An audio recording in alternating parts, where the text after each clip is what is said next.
ദൈവത്തിന് സ്തോത്രം. കൃപ കൂടെ ഉണ്ടോ? വിശ്വാസം ഒന്ന് ടെസ്റ്റ് ചെയ്ത് നോക്കണം. ഉണ്ടോന്ന് ഇടയ്ക്കിടയ്ക്ക് കൃപയിലൊന്ന് തൊട്ട് നോക്കണം. വല്ല കറണ്ട് അടിക്കുന്നുണ്ടോന്ന്. അവിടെ ദൈവം ഇല്ലെങ്കിട്ടാണ് ഇറങ്ങിയേ. എന്നാലും ഇറങ്ങി ചാടിയത് എന്തിനാ? അവിടെ ഇരുന്ന പോലെ ഇവിടെ ഇരിക്കാനല്ല. സ്തോത്രം. വിശ്വാസമാണ് നമ്മളെ അടർത്തി മാറ്റിയത്. അത് കേവലം അറിവല്ലാതെ അത് ജീവനുള്ള വിശ്വാസം, ജീവനുള്ള പ്രത്യാശ. ഇതാണ് നമ്മളെ മറ്റുള്ള ഇടങ്ങളിൽ നിന്ന് അടർത്തി മാറ്റിയത്. അങ്ങനെയാണെങ്കിൽ വിശ്വാസത്തിൻ്റെ അനുസരണം നമ്മുടെ ഭാഗത്തുണ്ടാകണം. കർത്താവിനെ ആരാധിക്കണം, കർത്താവിനെ സ്തുതിക്കണം. ദൈവത്തിൻ്റെ വചനം നമ്മുടെ അടുത്തേക്ക് വരുമ്പോൾ അത് എന്നോടുള്ള ദൂതാണെന്ന് മനസ്സിലാക്കി, നമ്മളോട് ഓരോരുത്തരോടുമുള്ള ദൈവത്തിൻ്റെ ശബ്ദമാണെന്ന് മനസ്സിലാക്കി അത് ആമീൻ ആമീൻ എന്ന് പറഞ്ഞ് ഏറ്റെടുത്ത് ദൈവത്തിന് മഹത്വം കൊടുക്കുന്ന ഒരു അനുഭവം പെന്തക്കോസ്തുകാരായ ദൈവമക്കളുടെ നടുവിൽ ഉണ്ടാകണം. Praise the Lord. സ്തുതിക്കുന്നത് ആർക്കുള്ള ഗുണമാ? അപ്പൊ സ്തുതിക്കാതിരിക്കുന്നവർ ഞാനത് പൂരിപ്പിക്കുന്നില്ല. അപ്പൊ ഇടയ്ക്കിടയ്ക്ക് സ്തുതിച്ചോണം. ദൈവം നമ്മളെ ധാരാളം അനുഗ്രഹിക്കട്ടെ. ഈ കാലഘട്ടത്തിലും ദൈവത്തിൻ്റെ പദ്ധതിക്കകത്ത് നമ്മളുണ്ട്. നമ്മളിതൊക്കെ പറയുമ്പോൾ നമുക്ക് തന്നെ എന്നോ ബലമാണെന്നറിയാമോ? Price the Lord. ദൈവത്തിൻ്റെ തിരുഹൃദയത്തിനകത്ത് ഇവരാരും ഒറ്റയ്ക്കിരിക്കുന്നത് ഇഷ്ടമല്ലെന്ന് കണ്ട ദൈവം നമുക്കൊക്കെ രൂപം കൊടുത്തു. അപ്പോൾ ദൈവത്തിൻ്റെ തിരുഹൃദയത്തിനകത്ത് നമ്മൾ ഉണ്ടായിരുന്നു. വലിയ ഉത്തരവാദിത്വത്തിന് വേണ്ടി നമ്മളെ പണിതെടുത്ത് പുറത്തോട്ട് കൊണ്ടുവന്നു. കയ്യിലിരിപ്പ് മോശമായിരുന്നത് കൊണ്ട് എടുത്തു വെളിയിൽ കളഞ്ഞു. അപ്പൊ കയ്യിലിരിപ്പ് ഈ നാക്കിന് നീളം കൂടിയാൽ തോട്ടത്തിന് വെളിയില്ല. നാക്കിന് നീളം കൂടിയാൽ തോട്ടത്തിന് വെളിയില്ല. പിന്നെ ചേമ്പ് കുഴിച്ചിട്ട് കാച്ചിൽ കുഴിച്ചിട്ട് ഇങ്ങനെ കൃഷിക്കാരൻ്റെ ഭാര്യയായിട്ട്, ഇതൊക്കെ ആദ്യമായിട്ട് കേൾക്കുവാന്ന് തോന്നുന്നില്ലയോ? ആദാം കൃഷിക്കാരനായി തീർന്നെന്നാ അവിടെ എഴുതിയേക്കുന്നേ. മര്യാദയ്ക്ക് തോട്ടത്തിനകത്ത് ഡ്രസ് ആൻഡ് കീപ് ഇത് രണ്ടും ചെയ്തോണ്ടിരുന്ന ആ മനുഷ്യനെ ഒരു കൃഷിക്കാരനാക്കി മാറ്റിയതിൽ ഹവ്വയ്ക്ക് ഒരു വലിയ പങ്കുണ്ട്. Praise the Lord. മതിയെന്നേ, ആയുസിന്റെ മുക്കാലി ഉറങ്ങിയില്ലയോ? ഇനി ഇടയ്ക്കൊന്ന് ഉണരെ. ഇനി അങ്ങ് ഉണരാത്ത ഉറക്കം വരുന്നുണ്ട്. അപ്പോൾ ഉറങ്ങുകയും ചെയ്യാമല്ലോ. അതിൻ്റെ ഇടയ്ക്ക് ചകലമൊക്കെ ഒന്ന് തലച്ചോറ് പോകുന്നതിന് മുമ്പേ, മെമ്മറി പവർ പോകുന്നതിന് മുമ്പേ വീടാന്തോറും കയറി വേദപുസ്തകം വലിച്ചു കയറി തീയിലിടുന്നതിന് മുൻപ് ഇതിനകത്തെ 10 വാക്യം ഹൃദയസ്ഥമാക്കിക്കൊണ്ട് അതൊന്ന് ഉരുവിട്ട് അന്ധകാര ലോകത്തോട് പൊരുതുവാൻ, ആമീൻ, പൈശാചിക മേഖലയോട് പൊരുതുവാൻ ദൈവം എന്ന ആത്മാവിന്റെ വാള് കയ്യിലുള്ള ദൈവത്തിന്റെ പൈതലേ, അതിനുവേണ്ടി അല്പസമയം വേറിട്ടെടുക്കുന്നത് നല്ലതാ. ദൈവത്തിന് സ്തോത്രം. നമ്മുടെ നാക്കിന്റെ ബലമോ ബുദ്ധിയുടെ ബലമോ മസിൽ ബലമോ ഒന്നുമല്ല നമുക്ക് വേണ്ടത്. അപ്പോസ്തലന്മാരോടൊപ്പം പെന്തക്കോസ് നാളിൽ മാളിക മുറിയിൽ ഒന്നിച്ചുകൂടിയ ആ സഹോദരിമാരിലൂടെ പരിശുദ്ധാത്മാവിന്റെ ശക്തി, ഹല്ലേലൂയ, അവരിലേക്ക് ഇറങ്ങി വന്നതുപോലെ നമ്മൾ അവരോടൊപ്പം ആയിരിക്കുന്ന വിശുദ്ധന്മാരോടൊപ്പം ദൈവവചനത്തിന്റെ ലെവലിൽ അവരോട് ചേർന്ന് നിന്ന് ശുശ്രൂഷയ്ക്ക് പങ്കാളിത്തം വഹിക്കുന്ന ഒരു ദൈവത്തിന്റെ പൈതലിന് മേൽ ദൈവം തന്റെ ആത്മാവിനെ പകർന്ന് ഒരു അദൃശ്യ ശക്തിയുടെ പകരുന്ന ദൈവമാണ്. Price the Lord. ഈ ഹാനോക്കിന്റെ അമ്മാമ്മയുടെ പേരെന്നാ? ഹാനോക്കിന്റെ അമ്മാമ്മയുടെ പേര്, അനോക്കിന്റെ അമ്മാമ്മ എന്ന് പറഞ്ഞ ഭാര്യയുടെ പേരില്ല. വേദപുസ്തകത്തിൽ അവളുടെ പേര് ഇല്ല. പക്ഷേ ഹാനോക്ക് എന്ന ദൈവമനുഷ്യനെ ആ തലമുറയുടെ നടുവിൽ ദൈവീക ബന്ധത്തിൽ ദീർഘവർഷങ്ങൾ നിലനിർത്തുവാൻ ചരട് പിടിച്ച ഒരു മാന്യ വനിതയാണ് ആ കർത്താവിൻ്റെ ദാസി. യൂദായുടെ ലേഖനത്തിൽ വരുമ്പോൾ ഈ ഹാനോക്ക് ആരായി മാറി? പ്രവാചകനായി മാറി. പ്രവാചകനായിട്ട് കർത്താവിൻ്റെ പുറകെ ഒന്നും പോയതല്ല, നടന്ന് നടന്ന് നടന്ന് രണ്ടുപേരും കൂടെ നടന്ന് എവിടെ പോയാലും കർത്താവും ഹാനോക്കും കൂടെ, ദൈവവും ഹാനോക്കും കൂടെ കൂടെ നടന്ന്. ഓ ഹല്ലേലൂയ! ശക്തിപ്പെടണോ, പോകണോ, വല്ലൊക്കെ ചെയ്യണോ, ദൈവത്തിന് ഉപയോഗിക്കണമോ, ആമേൻ, ശക്തിയോടെ, മനസ്സിന്റെ ഉണർവോടെ, ഉത്സാഹത്തോടെ, പ്രത്യാശയോടെ, വിശ്വാസത്തോടെ ദൈവകരങ്ങളിൽ പണിയപ്പെടാൻ ഏൽപ്പിച്ചുകൂടെ. ഹാനോക്കിന്റെ അമ്മാമ്മ ഒരത്ഭുതവും ചെയ്യാൻ പോയില്ല. പോയോ? രോഗിയെ സൗഖ്യമാക്കിയില്ല, ഭൂതങ്ങളെ പുറത്താക്കിയില്ല, വല്ലതും ചെയ്തോ? പക്ഷേ പേരില്ലെങ്കിലും വഴക്കില്ല, ചെയ്തതൊന്നും പറഞ്ഞില്ലെങ്കിലും വഴക്കില്ല.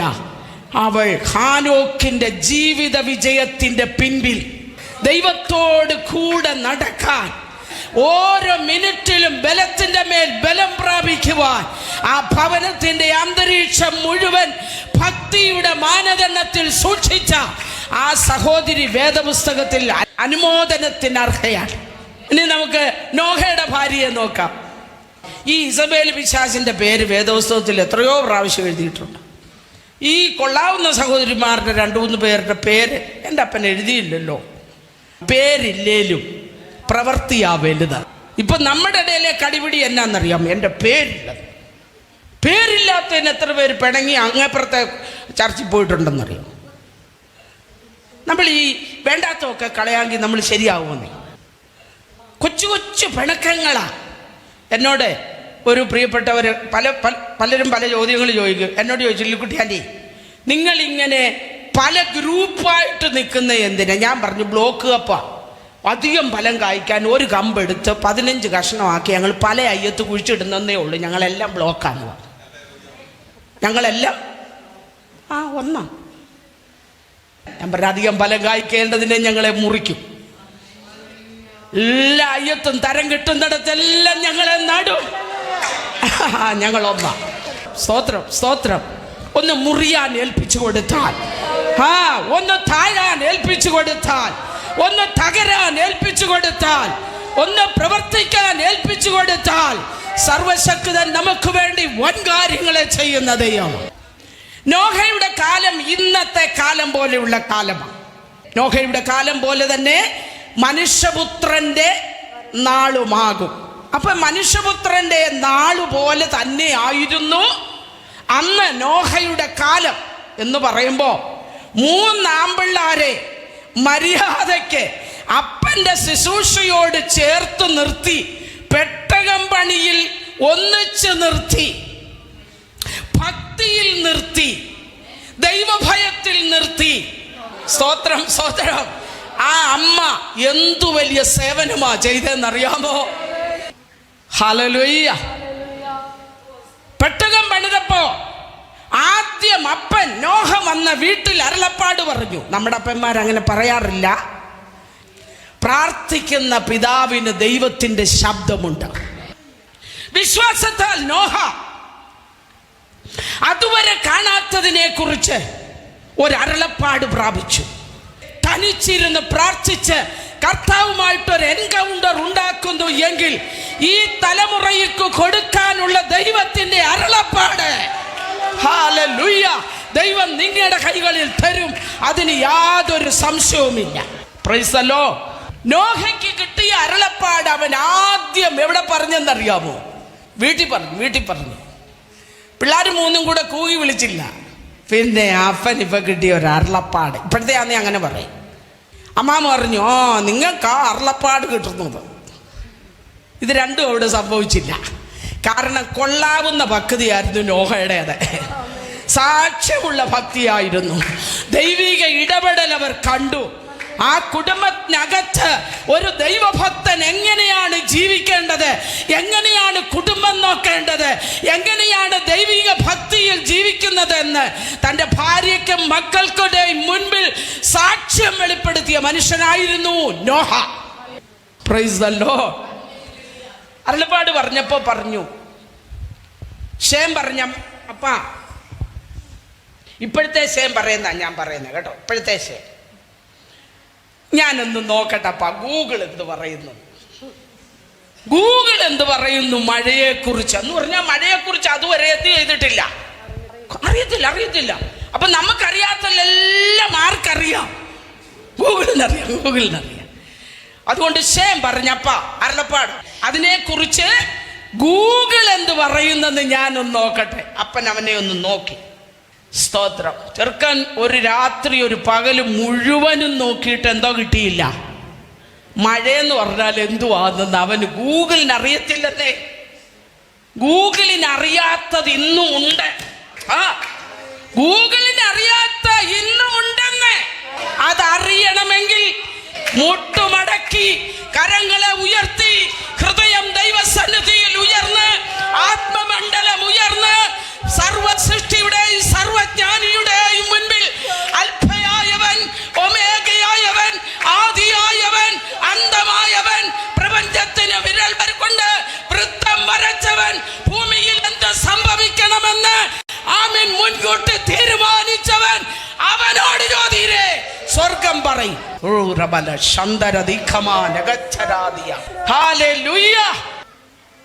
ദൈവത്തിന് സ്തോത്രം.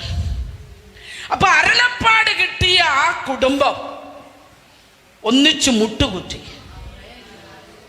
സ്തോത്രം.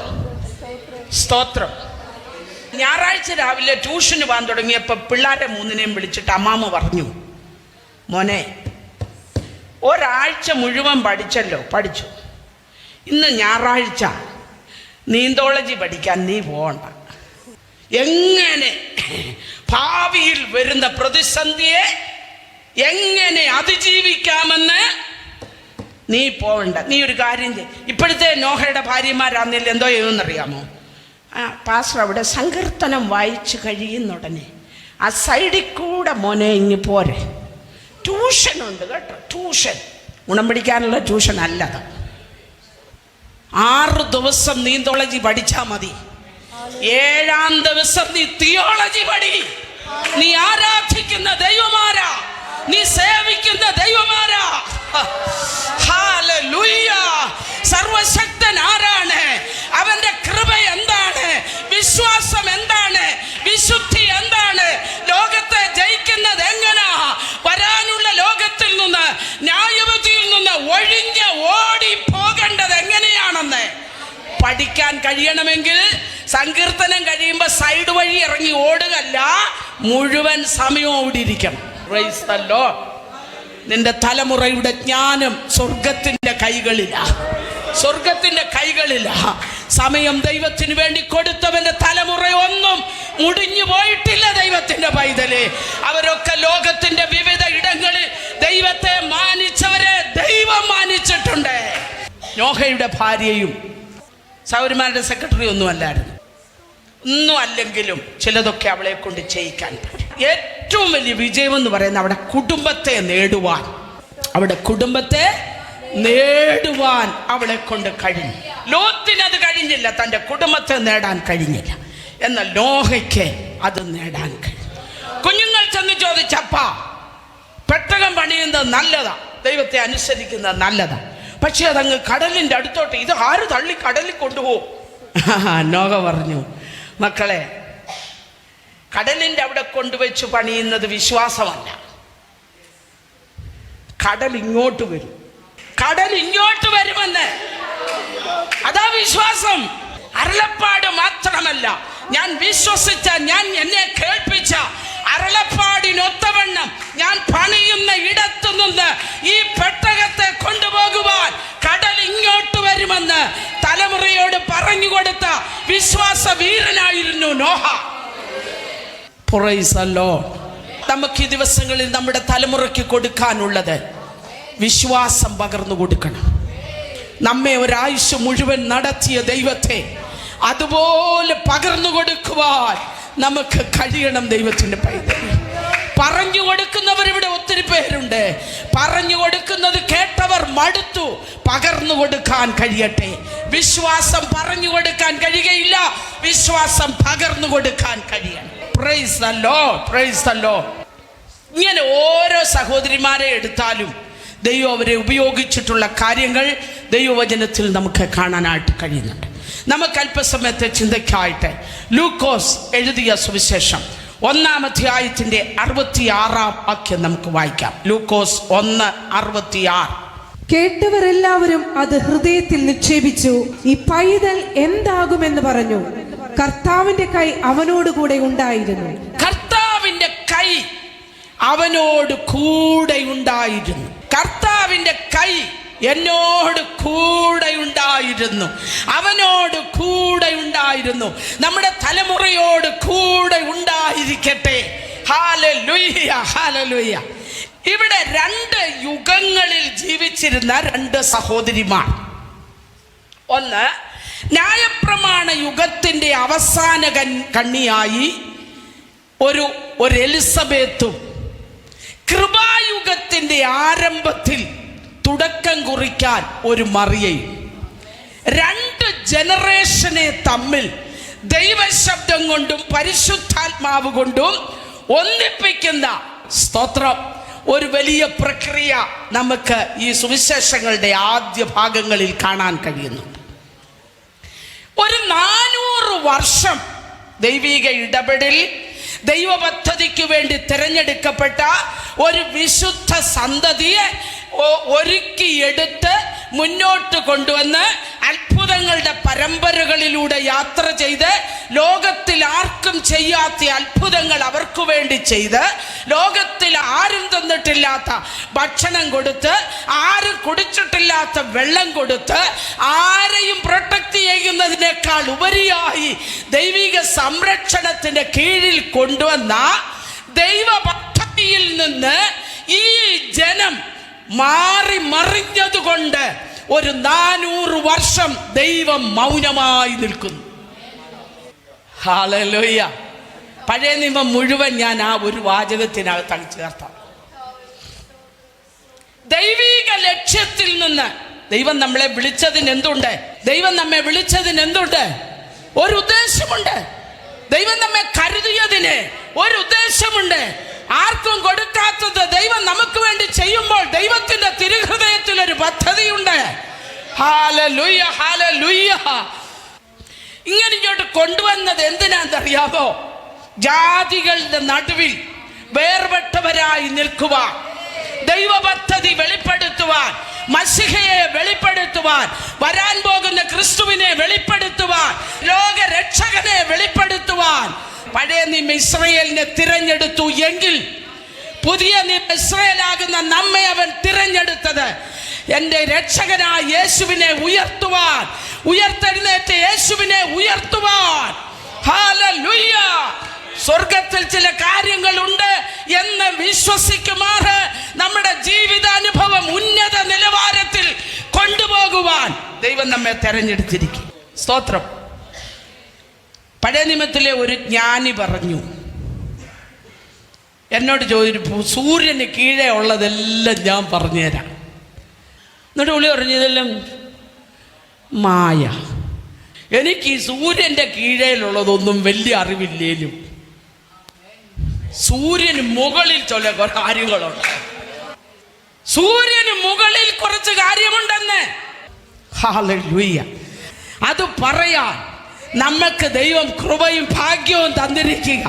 സൂര്യന് കീഴെ ചിലതൊക്കെ പറഞ്ഞ് ഇവിടെ അഭിമാനിക്കാൻ വകയുണ്ടെങ്കിൽ പുതിയ തലമുറയോട് ഞാൻ പറയട്ടെ, സൂര്യന് കീഴെ ഉള്ളതിൻ്റെ പിന്നാലെ, ഹൃദയം പോയതിൻ്റെ പിന്നാലെ, കണ്ണു പോയതിൻ്റെ പിന്നാലെ, കാതു പോയതിൻ്റെ പിന്നാലെ നിന്നെ മുഴുവനുമായി വലിച്ചോണ്ട് പോയി നിന്റെ ജീവിതം തകർക്കുവാൻ, ഈ മണ്ണിൽ നിന്റെ പേരെഴുതി വെച്ച് ഇവിടം കൊണ്ട് അവസാനിപ്പിക്കുവാൻ ശത്രു പദ്ധതിയുടെ ഇന്ന് പകൽ കേൾക്കേണ്ടത് ഇവിടെ കീഴേ ഉള്ളതല്ല, ഉയരത്തിലുള്ളത്. ഉയരത്തിൽ ചില കാര്യങ്ങളുണ്ട്. ഉയരത്തിലുള്ളത് അന്വേഷിക്കണം, ഉയരത്തിലുള്ളത് ചിന്തിക്കണം. സ്തോത്രം. ദൈവത്തിന്റെ പൈതലെ, ദൈവത്തെ സ്തുതിച്ച് ആരാധിച്ച് മഹത്വപ്പെടുത്തി മുന്നോട്ട് പോകുവാൻ കഴിയുന്നത് ഭാഗ്യമാണ്. ഭൂമിയിലുള്ളതല്ല, ഉയരത്തിലുള്ളത് അന്വേഷിപ്പീ. നമ്മെ ശക്തിപ്പെടുത്തുന്നത് ഭൂമിയിലെ ആത്മാവല്ല. ഞാൻ അങ്ങോട്ട് പോയാൽ അവിടുന്ന് ഒരാൾ ഇങ്ങോട്ട് വരും. സ്തോത്രം, സ്തോത്രം, സ്തോത്രം. ഒരു സ്വർഗീയ ആത്മാവിന്റെ ശക്തി. കാഴ്ചയുള്ള ശരീരത്തെ അവന്റെ മഹത്വമുള്ള ശരീരത്തോടെ അനുരൂപമാക്കുമാറ്. എന്നിലെ ആദാമ്യ മനുഷ്യനെ ഒതുക്കി, എന്നിലെ ആദാമ്യ മനുഷ്യനെ ക്ഷീണിപ്പിച്ച് ക്രിസ്താനുരൂപമായ ഒരു മനുഷ്യനെ എന്നിൽ പുതുക്കി. ഈ ക്രിയയൊക്കെ നടന്നില്ലെങ്കിൽ കർത്താവ് വന്നാലും നമ്മൾ ഇതുപോലെ സ്ത്രീ സമാജം കൂടും. ഇത് നമ്മുടെ ശ്രദ്ധയിൽ ഇരിക്കണം ദൈവമക്കളെ. 2 യുഗങ്ങളിൽ ജീവിച്ച സഹോദരിമാർ, ദൈവപദ്ധതിയിൽ നിന്ന് വിടുവിക്കപ്പെട്ട ജനം ലക്ഷ്യം തെറ്റി ജാതികളോട് ഇടകലർന്ന് അവര് ചെയ്യുന്നത് പോലെ എല്ലാം ചെയ്ത്, സ്തോത്രം, വേണ്ടാത്ത വഴികളിൽ നടന്ന്, ബോധിച്ച വഴികളിൽ നടന്ന്, സ്വന്തം വഴികളിൽ നടന്ന് മുന്നോട്ട് നീങ്ങുന്ന ഒരു കാലഘട്ടത്തിൽ, സ്തോത്രം, ദൈവം മിണ്ടാതെ, വ്യക്തികളിൽ ദൈവം മൗനമായാൽ, സഭയിൽ ദൈവം മൗനമായാൽ, ദേശത്തോടുള്ള ദൂതിന്റെ മുൻപിൽ ദൈവം മൗനമായാൽ, പ്രാർത്ഥിക്കുന്ന ദൈവ പൈതലേ, നീ കർത്താവിനോട് ചോദിക്കണം, ദൈവിക മൗനതയുടെ കാരണം എന്താ? ഭയപ്പെടണം നമ്മൾ ദൈവത്തെ കേട്ടോ. നമുക്കറിയാവുന്നതെല്ലാം ദൈവാത്മാവ് തന്നെന്നും പറഞ്ഞ് അങ്ങോട്ട് പറയവല്ല. ഹല്ലേലൂയ. ലോഗോസ് എന്നും ഇവിടെയുണ്ട്. എന്നാൽ ഇന്ന് പറയണ്ടേ റൈമ, ഇന്ന് പറയണ്ടേ റൈമ എവിടെ? ഹോ ഹല്ലേലൂയ. ഇന്ന് തൻ്റെ മുൻപിൽ കൂടി വന്നിരിക്കുന്ന ജനത്തിന് കൊടുക്കുവാനുള്ള ദൈവത്തിൻ്റെ അരുളപ്പാട് നിന്റെ അറിവിൻ്റെ ആലോചനയല്ല, അനുഭവങ്ങളിൽ നിന്ന് പറയുന്നതല്ല. ഇന്ന് പകൽ കൊടുക്കേണ്ടത് കർത്താവിൽ നിന്ന് പ്രാപിച്ചു കൊടുക്കുവാൻ നമുക്ക് കഴിയണം. ദൈവിക മൗനത അത് തന്നെ ഒരു വലിയ വിഷയം. കർത്താവ് സംസാരിക്കും കേട്ടോ. എവിടാ ദൈവശബ്ദം? നമ്മൾ ദൈവത്തിൻ്റെ മക്കളാകുന്നു എന്ന് ആത്മാവ് താനും ആത്മാവോട് സാക്ഷ്യം പറയുകയാണ്. അപ്പോൾ ലഭിക്കുന്ന ഒരു ധൈര്യം, അപ്പോൾ ലഭിക്കുന്ന ഒരു കോൺഫിഡൻസ്, അതാണ് വലിയ പ്രത്യാശയും ധൈര്യവുമായി നമ്മുടെ ഉള്ളിൽ രൂപം കൊള്ളേണ്ടത്. ആത്മാവ് നമ്മുടെ ആത്മാവോട് സംസാരിക്കണം, നീ ദൈവത്തിൻ്റെ പൈതലാകുന്നു എന്ന്. അപ്പൊ ശബ്ദം ഇങ്ങനല്ല, ശബ്ദം ഇങ്ങനെ. അങ്ങനാണെങ്കിൽ അകം മുഴുവൻ ക്ലിയർ ആയിരിക്കണം. ആ ശബ്ദം കേൾക്കണമെങ്കിൽ കാറിന്റെ വൈപ്പർ കൊണ്ട് അതിന്റെ കണ്ണാടി തുടയ്ക്കുന്നത് പോലെ നമ്മുടെ വാക്കുകളിൽ, പ്രവൃത്തികളിൽ, ചിന്തകളിൽ വന്നു വീഴുന്ന മൂടൽ കൊച്ചു പൊടിപടലങ്ങൾ മുഴുവനും തുടയ്ക്കാതിരുന്നാൽ മുന്നോട്ടുള്ള യാത്ര വ്യക്തമാണെങ്കിലും ക്ലിയർ അല്ല. അതുകൊണ്ട് നമ്മൾ ഇടയ്ക്കിടയ്ക്ക് അതിനെ എന്ത് ചെയ്യും? തുടയ്ക്കും. അതുപോലെ തുടയ്ക്കുന്ന ഒരു അനുഭവം. ഇങ്ങനെ ഒരു അനുഭവം ഉണ്ടായിട്ടും അവിടെ പ്രാർത്ഥിക്കുന്നവരുണ്ടായിരുന്നു. ദൈവിക മൗനതയുടെ മുൻപിലും എന്ത് ചെയ്യുന്നവരുണ്ടായിരുന്നു? പ്രാർത്ഥിക്കുന്നവരുണ്ടായിരുന്നു. കരയുവാൻ ഏറ്റെടുത്ത ദൈവ പൈതലേ, ദേശത്തിനു വേണ്ടി ഇടിവിൽ നിൽക്കാൻ ഏറ്റെടുത്ത ദൈവത്തിന്റെ പൈതലേ, തങ്ങൾ ഏകാഗ്രതരായിരിക്കുന്നവർക്ക് തന്നെത്താൻ ബലവാനെന്ന് കാണിക്കേണ്ടതിന് അവന്റെ കണ്ണ്, പ്രാർത്ഥിക്കുന്നവരെ അന്വേഷിക്കുന്ന അവന്റെ കണ്ണ് ഭൂമിയിലെല്ലാം ഊടാടി നടക്കും. അങ്ങനെ ഇരിക്കുമ്പോ ഈ നിശബ്ദതയുടെ നടുവിലും ഇറങ്ങി വരുന്ന ദൈവ സാന്നിധ്യം പ്രാർത്ഥിച്ചോണ്ടിരുന്നവന്റെ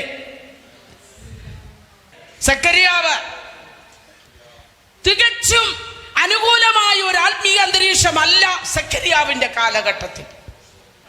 ഇരുവരും ദൈവസന്നിധിയിൽ നീതിയുള്ളവരായിരുന്നു. പക്ഷേ ലോകം ഭാഗ്യമെന്ന് പറയുന്നതൊന്നും അവരുടെ കൈകളിലില്ല. അതുകൊണ്ട് പ്രാർത്ഥന നിർത്തിയില്ല. നിന്നയും അപമാനവും ഒക്കെ ഒരു ഭാഗത്തുണ്ടെങ്കിലും നിന്നെ നിന്ദിക്കുന്നവരുടെ നിന്ന എന്റെ മേൽ വീണിരിക്കുന്നു എന്ന് ആ ദൈവശബ്ദം ഏറ്റെടുത്ത ഭക്തൻ ആലയം വിടാതെ ധൂപം കാട്ടിക്കൊണ്ടിരുന്നു. പ്രതിസന്ധികളുടെ നടുവിൽ, പ്രതികൂലങ്ങളുടെ നടുവിൽ, നിന്ദകളുടെ നടുവിൽ, ആക്ഷേപങ്ങളുടെ നടുവിൽ, ലോകം ചോദ്യം ചെയ്യുന്നതിന്റെ നടുവിൽ പ്രാർത്ഥന എവിടെയെങ്കിലും കുറഞ്ഞു പോയിട്ടുണ്ടെങ്കിൽ ഇന്നൊരു തീരുമാനമെടുക്ക്. എന്തെല്ലാം നിന്ദ വന്നാലും, എന്തെല്ലാം ഒറ്റപ്പെടൽ വന്നാലും, എന്തെല്ലാം ആക്ഷേപം വന്നാലും എൻ്റെ ദൈവവും ഞാനുമായിട്ടുള്ള ബന്ധത്തിന് ഒരു ഉലച്ചിലും വരികയില്ല. ഇതൊക്കെ വലിയ തീരുമാനങ്ങളാ ദൈവത്തിന് മക്കൾ. പ്രൈസല്ലോ. പരിശുദ്ധാത്മാവിൻ്റെ തലങ്ങൾ ഇന്ന് ഉണർത്തപ്പെടണം. യേശുവിൻ്റെ അധികാരമുള്ള നാമത്തിൽ അധികാരത്തോടെ അടിയൻ കൽപ്പിക്കുകയാ, ആത്മതലം ദൈവജനത്തിൻ്റെയും സഭയുടെയും ആത്മതലം ഉയർത്തപ്പെടണം.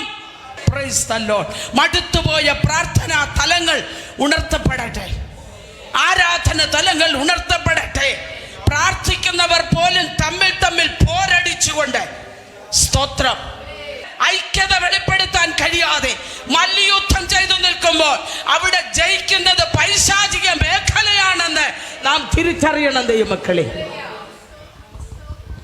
ഇങ്ങനെ പ്രാർത്ഥിച്ചുകൊണ്ടിരുന്നപ്പോ ദൂതൻ അകത്തു വന്നു. ഇന്നും വരും. പ്രാർത്ഥിക്കുന്നവനെ അന്വേഷിച്ച് തങ്ങൾ ഏകാഗ്രതരായിരിക്കുന്നവർക്ക് താൻ ദൈവമെന്ന് തന്നെത്താൻ ബലവാനെന്ന് കാണിക്കേണ്ടതിന്, ഹല്ലേലൂയ, ദൈവം തന്റെ ശക്തി പകരേണ്ടതിന്, ദൈവം തന്റെ വിഷൻ പകരേണ്ടതിന്, ദൈവം തന്റെ ദൗത്യം പകരേണ്ടതിന് ഇന്ന് നമ്മിലൂടെയാണ് ദൈവത്തിന്റെ ആത്മാവ് പ്രവർത്തിക്കുന്നത്. Price the Lord. ദൂതനകത്ത് വന്ന് ചില കാര്യങ്ങൾ പറഞ്ഞു. ചില ക്വാളിറ്റിയൊക്കെ ആ കുടുംബത്തിനുണ്ടായിരുന്നു. ഏതു കാലത്തും ഭക്തി മുറുകെ പിടിച്ച ഒരു കുടുംബമായിരുന്നു സക്കറിയാവിൻ്റെ കുടുംബം. അങ്ങനെ യഹോവയുടെ കൈയുള്ള ഒരു തലമുറ ജനിക്കണമെങ്കിൽ അവൻ വളരുന്ന വീടും അവൻ ജനിക്കേണ്ട വീടും ഇങ്ങനെയുള്ളതായിരിക്കണം. എത്ര പേർക്ക് മനസ്സിലാകുന്നു? Price the Lord. ദൈവത്തിൻ്റെ പൈതലെ, പ്രാർത്ഥന ഒരിക്കലും നഷ്ടമല്ല. പ്രാർത്ഥന ഒരിക്കലും നഷ്ടമല്ല.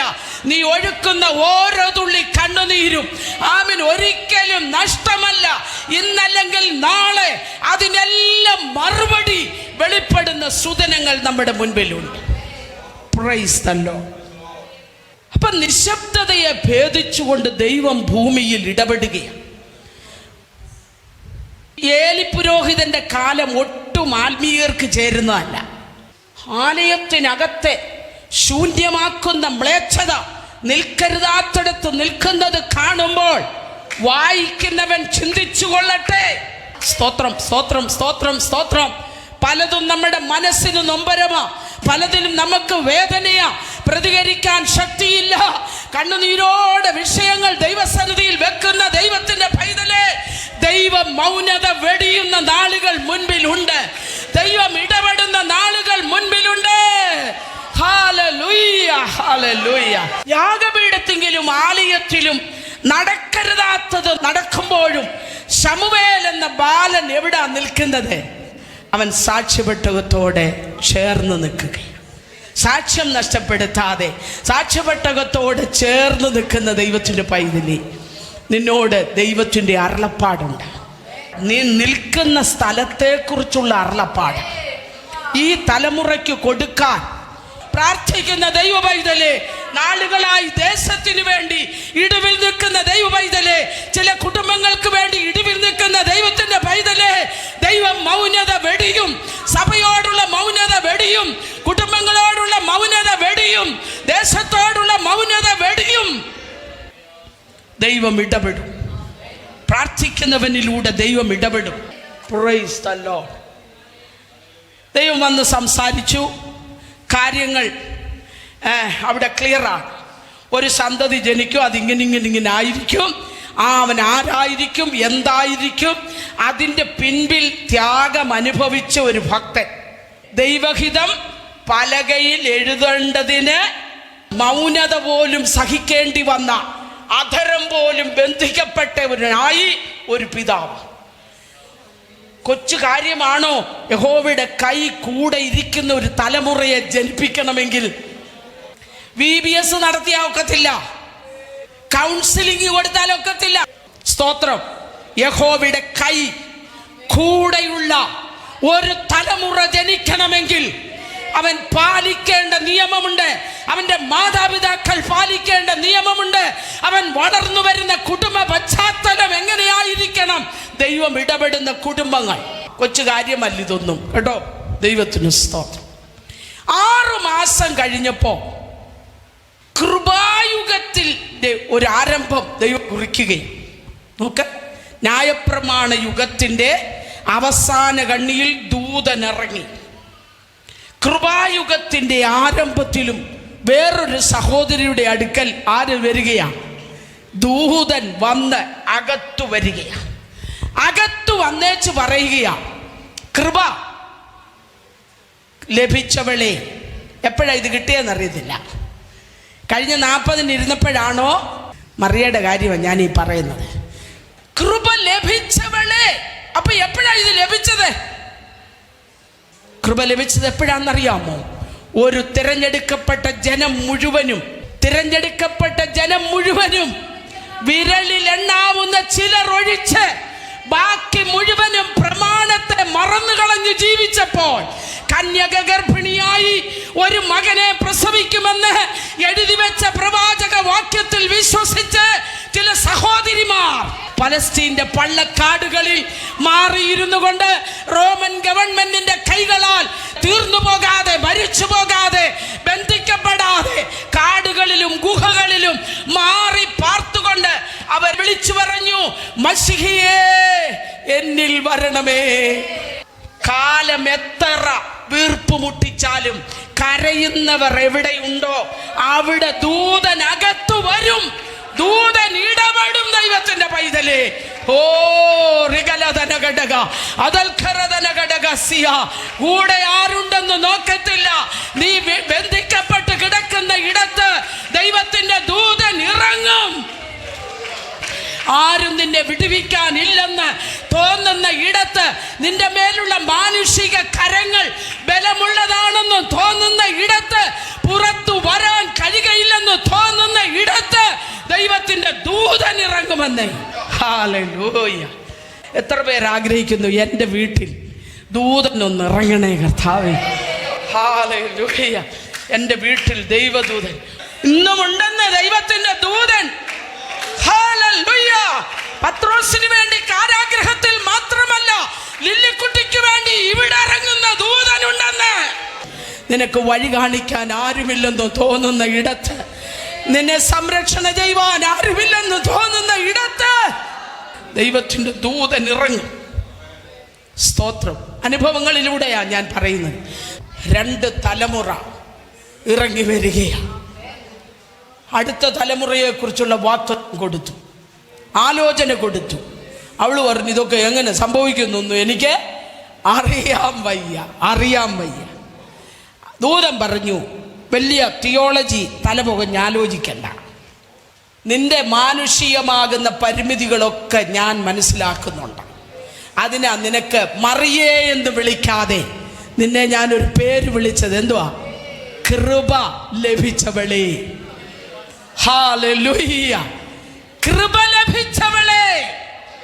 ഈ ശബ്ദം കേൾക്കുന്ന ദൈവത്തിന്റെ പൈതലേ, മറ്റൊന്നുമില്ലെങ്കിലും നിനക്ക് ലഭിച്ച ദൈവകൃപ അത് നീ വ്യർത്ഥമാക്കരുത്.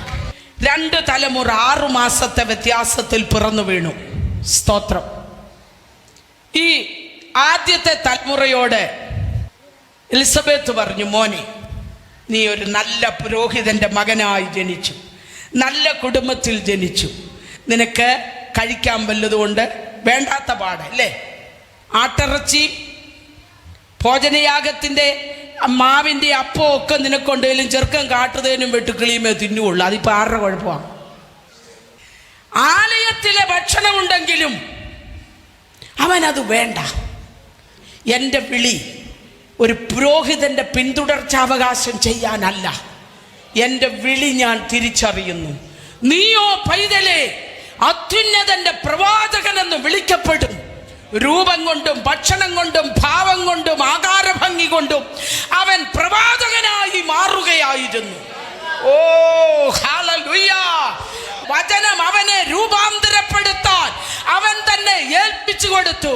കേൾക്കുന്ന വചനം നമ്മുടെ അകത്ത് അതിന്റെ ക്രിയ ചെയ്യാൻ സമർപ്പണത്തോടെ ഏൽപ്പിച്ചു കൊടുക്കുന്ന ദൈവത്തിന്റെ പൈതലേ, യഹോവയുടെ കൈ നിന്റെ കൂടിരിക്കും. അമ്മ അവനെ അരികിൽ വിളിച്ചിട്ട് പറഞ്ഞു, മോനെ, നീ എവിടെ പോണം? മരുഭൂമിയിലേക്ക് പോണം. നമ്മൾ വിടുമോ? ദീർഘവർഷങ്ങൾ കാത്തിരുന്ന് ലഭിച്ച ഒരു കുഞ്ഞ്. ദൈവത്തിൻ്റെ ദൂതൻ നേരിട്ട് ഇടപെട്ട് സകല കാര്യങ്ങളും ഇത്രയും വലിയ പ്രോമിസുകളുള്ള ഈ കുഞ്ഞിനെ വെള്ളമില്ലാത്ത, തേളുള്ള, ചൂടുള്ള, ആഹാരമില്ലാത്ത, തണലില്ലാത്ത മരുഭൂമിയിൽ ആര് വിടും? ആഴത്തിലൊന്ന് ഓർത്തു നോക്കി. യഹോവയുടെ കൈ വെളിപ്പെടേണ്ട പൈതലിനെ ദർശനമുള്ള മാതാപിതാക്കൾ ജീവിതാനുഭവങ്ങൾ തൊട്ടറിയാൻ അവസരമുണ്ടാക്കി കൊടുത്തു. മരുഭൂമിയിലേക്ക് അവൻ പോയി. എല്ലാം ഉപേക്ഷിച്ച് അവൻ മരുഭൂമിയിലേക്ക് പോകുകയും ആ മരുഭൂമി അവനെ ഒരു വലിയ പ്രസംഗകനാക്കി, പരീക്ഷ ജയിച്ചവനാക്കി. Praise the Lord. യോഹന്നാനെ മരുഭൂമി ഒരു പ്രവാചകനാക്കി മാറ്റി, ഒരു പ്രസംഗകനാക്കി മാറ്റി. നമ്മളെ വിട്ട് നമ്മുടെ കുഞ്ഞുങ്ങൾ ദൂര സ്ഥലങ്ങളിലേക്ക് 4 വർഷം ഹോസ്റ്റലിൽ പഠിച്ചേച്ചു വരുമ്പോൾ ആരായിട്ടാ വരുന്നേ? നിങ്ങൾ വരണം ബാംഗ്ലൂർ പട്ടണത്തിൽ. ഇവിടുത്തെ പെന്തക്കോസ്തുകാരായ പ്രിയപ്പെട്ടവരുടെ കുഞ്ഞുങ്ങൾ കാണിച്ചു കൂട്ടുന്ന കോപ്രായങ്ങൾ കാണണമെങ്കിൽ ആ പട്ടണത്തിൽ വരണം. പട്ടണത്തിൻ്റെ മ്ലേച്ഛത, പട്ടണം കൊല്ലുന്ന, പട്ടണം അവരുടെ ആത്മമണ്ഡലങ്ങളെ ഇല്ലാതാക്കുന്ന, സ്തോത്രം, വിരലിലെണ്ണാവുന്നവർ മാത്രം വിശുദ്ധിക്ക് വേണ്ടി നിലകൊള്ളുന്നുണ്ട്. ആരാധന വേണ്ട. പല നഴ്സിംഗ് കോളേജുകളിലും ഞാൻ പോയി ക്ലാസ്സുകൾ എടുക്കുന്നുണ്ട്. അവിടെ ഒന്നും ഇവരെ കാണാനില്ല. Hallelujah, hallelujah. നമ്മളിൽ നിന്ന് അകന്നു പോകുന്ന നമ്മുടെ കുഞ്ഞുങ്ങൾ 4 വർഷം, 5 വർഷം, 6 വർഷം ഡോക്ടറേറ്റ് പഠിച്ചു കഴിയുമ്പോൾ, MBBS കഴിയുമ്പോൾ, എഞ്ചിനീയറിംഗ് കഴിയുമ്പോൾ, MTech കഴിയുമ്പോൾ ആരായിട്ടാ വീട്ടിലേക്ക് വരുന്നത്? എലിസബത്തെ, നിന്നോടുള്ള വാഗ്ദത്തം എവിടെ? ആ വാഗ്ദത്തത്തിനനുസരിച്ച് ആ വചനം അവനെ രൂപാന്തരപ്പെടുത്താൻ, അങ്ങനെയുള്ള സാഹചര്യത്തിലേക്ക് നിന്റെ പൈതലിനെ തള്ളിവിടാൻ ധൈര്യമുണ്ടോ ഇന്ന് പകൽ ചില മാതാക്കൾക്ക്?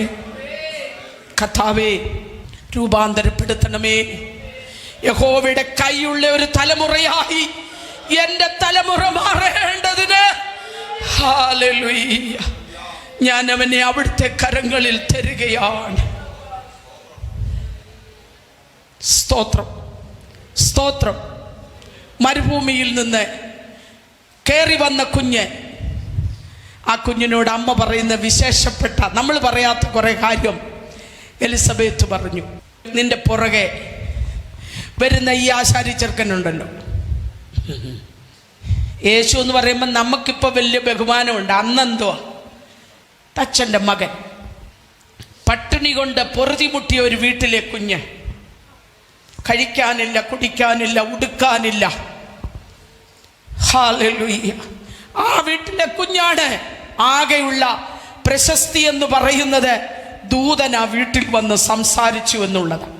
അപ്പനൊരു നീതിമാനായ മനുഷ്യനായിരുന്നു എന്നുള്ളതാണ്. ഇത് രണ്ടുമല്ലാതെ മറ്റൊന്നും അവിടെ പറയാനില്ല. ഈ സ്വന്തം മോനോട് പറഞ്ഞു, മോനെ, നിന്റെ പിന്നാലെ കയറി വരുന്ന ഈ ആശാരിക്കുഞ്ഞിനു വേണ്ടി നീ വഴിമാറിക്കൊടുക്ക. മത്സരിച്ച് പഠിപ്പിക്കുന്ന മത്സര ലോകത്തിലേക്ക് നമ്മുടെ കുഞ്ഞുങ്ങളെ നമ്മൾ തള്ളിവിടുകയാണ്. മാറിക്കൊടെന്ന് പറഞ്ഞു കൊടുക്കാൻ ആത്മനിറവുള്ള അമ്മയ്ക്ക് പറ്റുന്നുണ്ടോ? എന്തുവാ നമ്മുടെ തലമുറയെ പഠിപ്പിക്കുന്നത്? സകലത്തിലും ക്ഷേമമായിരിക്കണമെന്നാണോ? മറ്റുള്ളവരെ എങ്ങനെങ്കിലും തോൽപ്പിച്ച് നീ വലിയ ആളാകണമെന്നാണോ 24 മണിക്കൂറും പറഞ്ഞു കൊടുക്കുന്നത്? ദൈവം തന്ന സ്ട്രക്ചറുണ്ട് നിങ്ങളുടെ കുഞ്ഞുങ്ങളെ കുറിച്ച്. ആ സ്ട്രക്ചർ പോലെ ആകണമെങ്കിൽ ആ അച്ഛനകത്ത് അവരെ ഒരുക്കി കൊടുക്കണം. എന്തു പഠിപ്പിച്ചു നമ്മുടെ തലമുറയെ? ആലയത്തിൽ വന്ന് അടങ്ങിയിരിക്കാൻ പഠിപ്പിച്ചോ? ആലയത്തിൽ വന്ന് വേദപുസ്തകം തുറക്കാൻ പഠിപ്പിച്ചോ? കണ്ണടയ്ക്കാൻ പഠിപ്പിച്ചോ? പ്രാർത്ഥിക്കുമ്പോൾ ഡിസിപ്ലിനോട് ഇരിക്കാൻ പഠിപ്പിച്ചോ? കോളേജിൽ എങ്ങനെയായിരിക്കണമെന്ന് പഠിപ്പിച്ചോ? സ്കൂളിൽ മറ്റുള്ളവരോട് എങ്ങനെയായിരിക്കണമെന്ന് പഠിപ്പിച്ചോ? റോഡെ നടന്നു പോകുമ്പോ അർഹതയുള്ളവന് ഒരു നേരത്തേക്ക് അവനെ കരുണയോടെ തിരിഞ്ഞു നോക്കാൻ പഠിപ്പിച്ചോ? എന്തു പഠിപ്പിച്ചു? ആത്മനിറവുള്ള അമ്മയെ നീയെ. അന്യഭാഷ പിന്നെ പറഞ്ഞാൽ മതി, അന്യഭാഷ പിന്നെ പറഞ്ഞാൽ മതി. യഹോവയുടെ കൈ ശക്തിയോടെ ഇറങ്ങേണ്ടിയ ഒരു തലമുറയ്ക്ക് വാരിക്കോരി എന്തു കൊടുത്തു നാം? ഉടമനഹ ചങ്കൊന്ന് പൊടിയട്ട് ദൈവത്തിന് പൈസ, ചങ്കൊന്ന് നീറട്ട് ദൈവത്തിന്. ഭർത്താക്കന്മാരെ ബഹുമാനിക്കാൻ നമ്മൾ പഠിപ്പിച്ചോ? ഭാര്യമാരെ സ്നേഹിക്കാൻ നമ്മൾ പഠിപ്പിച്ചോ? നമ്മുടെ ആൺകുഞ്ഞുങ്ങളെ എന്തു പഠിപ്പിച്ചു? മൂത്തവരെ അമ്മമാരെ പോലെയും ഇളയവരെ പൂർണ്ണ നിർമ്മലതയോടെ സഹോദരിമാരെ പോലെയും കാണണമെന്ന് പഠിപ്പിച്ചു കൊടുത്തോ? ഇന്നു വരെ അല്പം കൂടെ കടത്തി കയറി പറഞ്ഞാൽ നിന്റെ തലമുറ ശരിയായി തുണി കൊടുക്കാൻ പഠിപ്പിച്ചോ? കരയാം നമുക്ക്, കരയാം നമുക്ക്. ഹല്ലേലൂയ. ഞങ്ങളുടെ കൈകളിൽ ഒതുങ്ങുന്നില്ല കർത്താവേ. കുഞ്ഞുങ്ങളോട് ഞാൻ പറയാം, ആസക്തികളുടെ ലോകത്താണ് നിങ്ങൾ ജീവിക്കുന്നത്. പലതും നമ്മുടെ കുഞ്ഞുങ്ങളെ ആസക്തികളുടെ ലോകമാ വലിച്ചടുപ്പിക്കുകയാ. ഹല്ലേലൂയ. കാമ കണ്ണുകളുള്ള കഴുകന്മാർ ലോകം മുഴുവൻ ചുറ്റി നടക്കുകയാ. ഓ, നിന്റെ പൈതലിനോട് പറ, നീ എങ്ങനെയാ നിന്നെയും നിന്റെ ശരീരത്തെയും സൂക്ഷിക്കേണ്ടത് എങ്ങനെയെന്ന്, നിന്റെ ജീവിതത്തിന്റെ അർത്ഥം എന്തെന്ന്, ഇതിനപ്പുറത്തൊരു ജീവിതമുണ്ടെന്ന്. ഓ റബശംദന റഖം ബലബ ഉഠമന ഹത്തുരാദിയ. Hallelujah, hallelujah. നമ്മൾ എന്തു പഠിപ്പിച്ചു? Price the Lord. ലോകം കണ്ട രണ്ട് വലിയ തലമുറ പിറന്നു വീഴുവാൻ ആ മാതാക്കൾ രണ്ടുപേരും വലിയ വില കൊടുത്തു. വലിയ വില കൊടുക്കാതെ വിലയുള്ളതൊന്നും ജനിച്ചു വീഴുകയില്ല. എല്ലാവരും വളർത്തുന്നത് പോലെ വളർത്തി എന്നൊന്നും പറഞ്ഞ് പുകഴണ്ട. ഹല്ലേലൂയ. വീഞ്ഞും മദ്യവും മാടി വിളിക്കുന്ന ഒരു ലോകത്തിൽ യോഹന്നാൻ പറഞ്ഞു, എനിക്കിത് നിഷിദ്ധമാണ്. ആസക്തികളുടെ ലോകം, അഡിക്ഷന്റെ ലോകം, നമ്മുടെ കയ്യിലിരിക്കുന്ന മൊബൈൽ പോലും ഇത് നിന്നെ അടിമയാക്കല്ലേ, നീ അതിനെ അടിമയാക്കണം. Praise the Lord. ആസക്തികളുടെ ലോകത്തിൽ യോഹന്നാൻ അരുളപ്പാട് പ്രാപിച്ചു. അവന്റെ ജീവിതം അവനോടുള്ള വാഗ്ദത്തത്തിനനുസരിച്ച് ഒതുക്കി വെച്ചു. തിന്നാനും കുടിക്കാനും അനുവദനീയമായതുപോലും യോഹന്നാൻ നോ എന്ന് പറഞ്ഞു. എനിക്ക് വേണ്ട. I am not a priest, I am a prophet. ഞാനൊരു പുരോഹിതനല്ല, ഞാനൊരു പ്രവാചകനാണ്. പ്രവാചകൻ ദൈവത്തിൻ്റെ വായ, ദൈവത്തിൻ്റെ മനസ്സറിയുന്നവനാ. എനിക്കത് അറിയണമെങ്കിൽ എനിക്ക് ദൈവത്തിൻ്റെ ആലോചന സഭയിൽ പോയി ഇരിക്കണം. അവിടെ സമ്മേളനത്തിന് വിളിക്കുമ്പോൾ ഞാനിവിടെ കുടിച്ച് മതോന്മത്തനായി കിടന്നാൽ ആലോചന സഭയിൽ നിന്ന് ഞാൻ ഔട്ടാകും. അതുകൊണ്ട് യോഹന്നാൻ പറഞ്ഞു, എൻ്റെ ദൈവത്തിൻ്റെ കൗൺസിലിൻ്റെ ഒരംഗമായി എനിക്കിരിക്കണമെങ്കിൽ ലോകത്തിൻ്റെ ആസക്തി എനിക്ക് വേണ്ട. എത്ര പേർക്ക് തീരുമാനിക്കാൻ കഴിയും? നമ്മുടെ കുഞ്ഞുങ്ങളോട്, പ്രായമുള്ളവരോട് ഞാൻ പറയട്ടെ, എല്ലാം നല്ലതാ, നല്ലതിനായി ഉപയോഗിക്കുക. ദൈവിക ബന്ധത്തിൽ നിന്ന് നമ്മളെ അകറ്റിക്കളയുന്നതിന് സകലതിനോടും നോ എന്ന് പറഞ്ഞുകൊണ്ട് ദൈവിക ബന്ധത്തിൽ നമ്മളെ തന്നെ സൂക്ഷിക്കുക. ഇങ്ങനൊരു തലമുറ അടുത്ത തലമുറയോട് മത്സരിക്കുന്ന ഒരു തലമുറയല്ല, മാറി നിന്ന് കൊടുക്കുന്ന. ആ യോഹന്നാൻ പറഞ്ഞ ഒരു ശബ്ദമുണ്ട്, ഞാൻ കുറയണം, ഞാൻ കുറയണം. ആർക്ക് തോന്നും ഇത്? അവൻ വളരണം. എന്തൊരു നല്ല ചിന്താഗതിയാ, ഇല്ലേ? സ്തോത്രം. ആരോടാ നീ കളിക്കുന്നത്? ആത്മീകം കളിയൽ തമാശല്ല. Spirituality is not a play, it is serious. ആത്മീകം സീരിയസ് ആകട്ടോ. ഞാൻ നിന്നോട് കാര്യം തീർക്കുന്ന നാളിൽ നിന്റെ കൈകൾ ബലപ്പെട്ടിരിക്കുമോ? പ്രാർത്ഥന ഇറ്റ് ഈസ് നോട്ട് ഈസിയായ ഒരു കാര്യമല്ലത്. ദാറ്റ് ഈസ് സ്പിരിച്വൽ വാർ. കാണാത്ത ഒരു ലോകത്തിലുള്ള ശക്തിയോട് കാണുന്ന ലോകത്തിൽ ഇരുന്നു കൊണ്ട് യുദ്ധം ചെയ്യുന്ന ഇടപാടാണ് പ്രാർത്ഥന. ഹല്ലേലൂയ. നമ്മൾക്ക് കാണാൻ കഴിയാത്ത മണ്ഡലത്തിൽ നിന്നുകൊണ്ട് സ്വർലോകങ്ങളിലെ ദുഷ്ടാത്മസേന, the principalities of the air, ഈ ദുഷ്ടശക്തികൾ നമ്മുടെ നഗ്നനേത്രങ്ങൾക്ക് കാണാൻ കഴിയില്ലെങ്കിലും വിശുദ്ധിയോടെ ജീവിക്കുന്ന, ആത്മനിറവോടെ പ്രാർത്ഥിക്കുന്ന ഒരു ദൈവത്തിന്റെ പൈതൽ മുഴങ്കാൽ മടക്കുമ്പോൾ ആത്മലോകം വിറയ്ക്കും. സാത്താന്റെ ലോകത്തെ വിറപ്പിക്കണം. Hallelujah, hallelujah.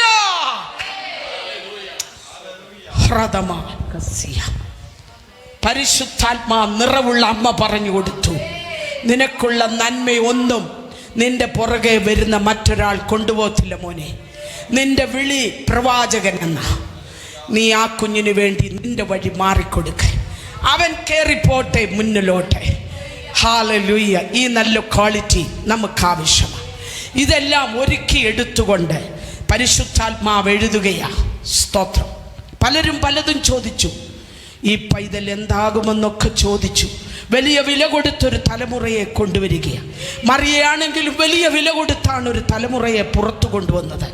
സ്തോത്രം. ദീർഘവർഷങ്ങൾ മരുഭൂമിയിൽ പരിശോധനകളും പരീക്ഷകളെയും അതിജീവിച്ച് യേശു ആത്മാവിൻ്റെ ശക്തിയോടെ, നസ്രായൻ ആത്മാവിൻ്റെ ശക്തിയോടെ ഗലീലയ്ക്ക് മടങ്ങി വരുമ്പോൾ മതം തള്ളിയ ചിലരെ അവൻ കണ്ടുമുട്ടുകയാണ്. അവർ വല നന്നാക്കുന്നു, വല വീശുന്നു, അവിടെ ചുങ്കം പിരിക്കുന്നു. ഇങ്ങനെ പ്രവൃത്തികളിൽ ഏർപ്പെട്ടുകൊണ്ടിരുന്ന മതത്തിനു വേണ്ടാത്ത ചിലരെ യേശുവിൻ്റെ കണ്ണുകൾ കാണുക. ഹല്ലേലൂയ. അവരോട് ചെന്ന് പറഞ്ഞു, ഫോളോ മീ. കർത്താവിന് നമ്മളെ വേണം. മതത്തിന് വേണ്ട നമ്മളെ, മതത്തിന് വേണ്ട നമ്മളെ, പക്ഷെ യേശുവിന് വേണം നമ്മളെ. ദൈവരാജ്യത്തിന്റെ താക്കോൽ ഏൽപ്പിക്കാൻ കഴിയുന്നവനായി ഇവിടെ വലയിട്ടുണ്ട് കടലിൽ നിൽക്കുന്നത്. പത്രോസേ, വാ എന്റെ പുറകെ. നിന്റെ ബലഹീനതകളെ മോൾഡ് ചെയ്ത് നിന്നെ ഞാൻ കരുത്തുള്ള ദൈവസഭയുടെ ഒരു തൂണാക്കി മാറ്റേണ്ടതിന് നമ്മുടെ ബലഹീനതകളെ മോൾഡ് ചെയ്യുന്ന ഒരു കർത്താവ്, നമ്മുടെ കുറവുകളെ മോൾഡ് ചെയ്യുന്ന ഒരു കർത്താവ്. അപ്പോസ്തലൻ പറയുന്നു, ഞാൻ ബലഹീനനായിരിക്കുമ്പോൾ തന്നെ ഞാൻ ശക്തനാകുന്നു. സകല വിധത്തിലും ഞാൻ ഇടുങ്ങിയിരിക്കുന്നു എങ്കിലും ഞാൻ വീട് കിടക്കുന്നില്ല. എന്നെ ശക്തീകരിക്കുന്ന, ഞാൻ അറിയാതെ എൻ്റെ അകത്ത് ഒരു ബലം പകരുന്ന ദൈവശക്തി, ഒരു എംപവറിംഗ് ടച്ച്.